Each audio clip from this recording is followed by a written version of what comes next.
वर्तमान समय में देखने को मिल रहा है कि कोरोना बीमारी के चलते पूरे देश में 22 मार्च से सभी लोग लॉकडाउन में अपने घरों में कैद पड़े हैं, जिससे कि सामाजिक दूरी तथा एक स्थान से दूसरे स्थान पर आने जाने से लोगों के संपर्क से दूर रहने पर इस बीमारी को रोका जा सकता है।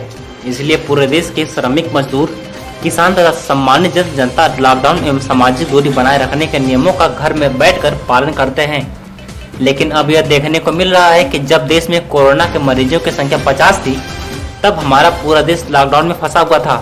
लेकिन जब संभावित मरीजों की संख्या 50 से 60 हजार के लगभग हो गई है, ऐसी स्थिति में लॉकडाउन जैसे नियमों का प्रतिबंध हटाया जाना बहुत ही गलत निर्णय है, क्योंकि अब इस समय में दिल्ली, मुंबई, कोलकाता तथा अन्य राज्यों से पलायनकर्ता मजदूरों की संख्या दिन प्रतिदिन बढ़ती जा रही है।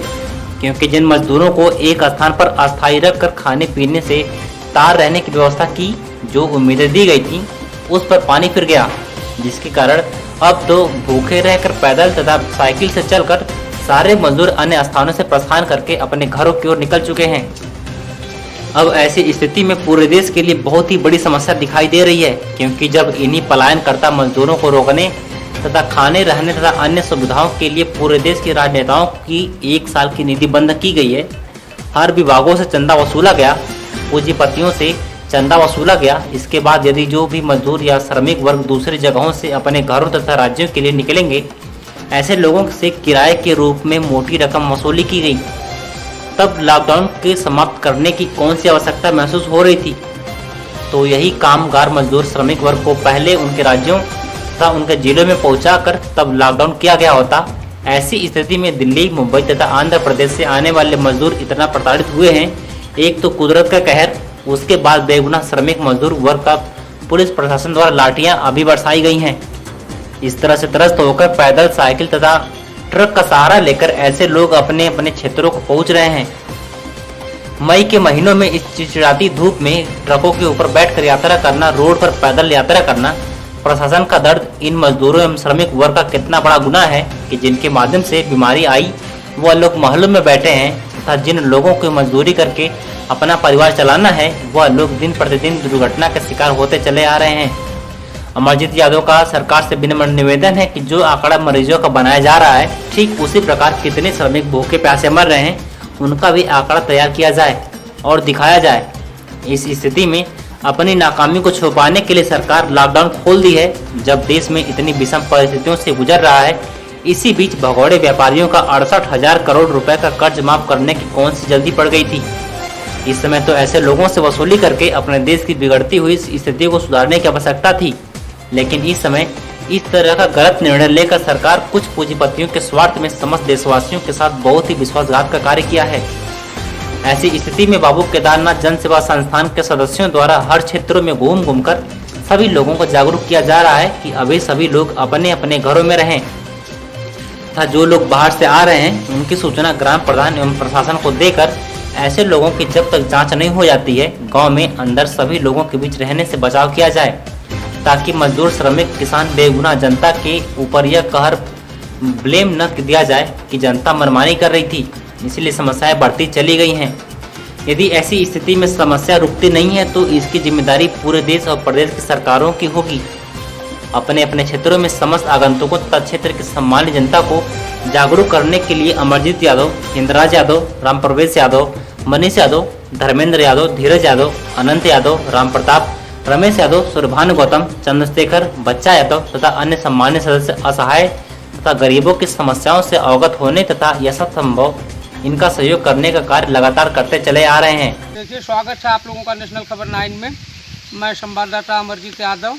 इस समय हम निजामाबाद के पास रघुनाथपुर ग्राम सभा के पास खड़े हैं। यहाँ पर अभी आजमगढ़ के ही मूल निवासी कुछ लोग हैं जो लोग बाहर से आ रहे हैं। हम इनसे मिलते हैं कि ये लोग कहाँ से आ रहे हैं और इस बीच में इन लोगों को कितनी समस्याएं हुई हैं और क्या समस्याएं हुई हैं।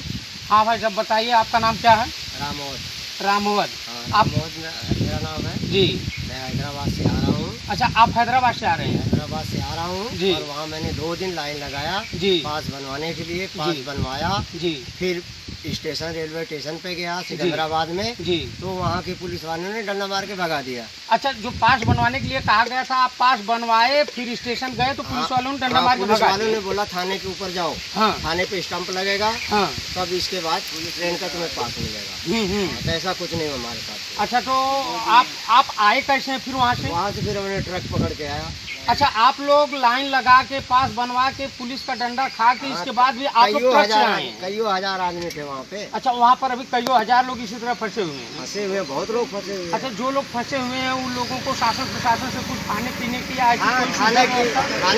एक बार चावल दे देते हैं, दाल दे देते हैं, आटा दे देते हैं, 1 किलो तेल दे देते हैं। खाने की व्यवस्था टाइट है। अच्छा, खाने की व्यवस्था खाने है की वहाँ। कोई प्रॉब्लम नहीं। लेकिन आने जाने की बस आने समस्या जाने है। की दिक्कत है बहुत। और वहाँ पर जब आप लोग जहाँ रहते थे वहाँ पर जैसे जिस रूम में किराए के मकान में रहते थे, किराए के वहाँ मकान- की क्या स्थिति थी? किराए के मकान वाला किराए वाले ने बोला कि हमें किराया चाहिए। अच्छा। हम लोग बोले कि मतलब कंपनी बंद है, किराया हम कहाँ से देंगे? हाँ हाँ, मैंने हाँ, आप लोगों ने काम करेंगे बताया। तो देंगे। अच्छा, आप लोगों ने बताया कि जब कंपनी बंद है तो किराया कहाँ से देंगे, लेकिन उसने कहा कि नहीं किराया चाहिए। हाँ, तो हमने बोला कि उसको जब हम काम करेंगे तो किराया देंगे। अच्छा अच्छा। प्राइवेट देखिए, अभी आपके सामने आपने बताया, अभी आपके साथ में एक और लोग हैं, इनसे भी मिलते हैं। हाँ भाई साहब, बताइए आपका नाम क्या है?